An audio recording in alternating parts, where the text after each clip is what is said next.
Optica, the Washington-based nonprofit found accepting funds from Huawei, faces deeper investigation from U.S. lawmakers over ties with Chinese entity.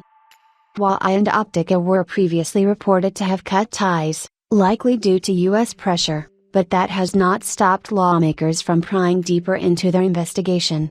The top Republican and Democrat on the House Science, Space and Technology Committee, Frank Lucas and Zoe Lofgren, have criticized Optica CEO Elizabeth Rogan for actively engaging with an entity that has been on the U.S. trade ban and believes that the initial responses provided by the company have been inconsistent with the latest findings.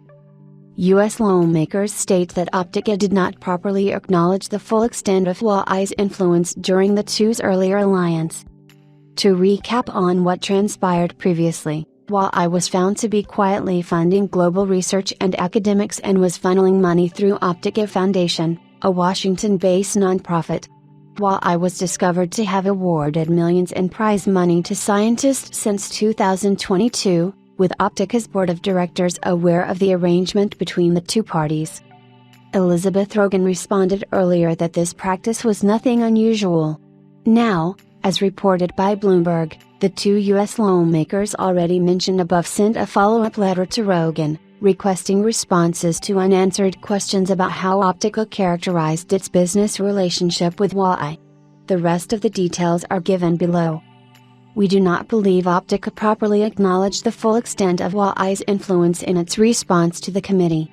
Our ability to fully assess the implications of Optica's relationship with Huawei in terms of research security policymaking is undermined by our incomplete understanding of its scope.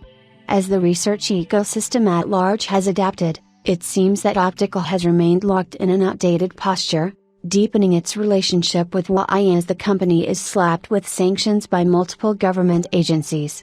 The only demonstrable risk awareness Optica has displayed is the secrecy required to protect its own reputation.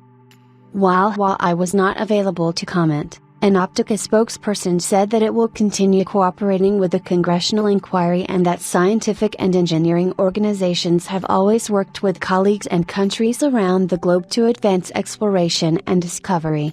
Optica later returned the funds to Huawei, which the committee said was a positive development but did not completely relieve their concerns. Given the ever-growing hostility between the US and China, Optica has been accused of being aware of the security risk of partnering with an overseas company that is included in the trade sanctions. Elizabeth Rogan was also lambasted for making undisclosed stops at Huawei's headquarters during her travels to China, a fact that was unearthed by a whistleblower in the form of an Optica employee. Even though the relationship between the two companies would likely have been just to promote research, it is not sitting well with U.S. authorities, so it may take months for this investigation to conclude.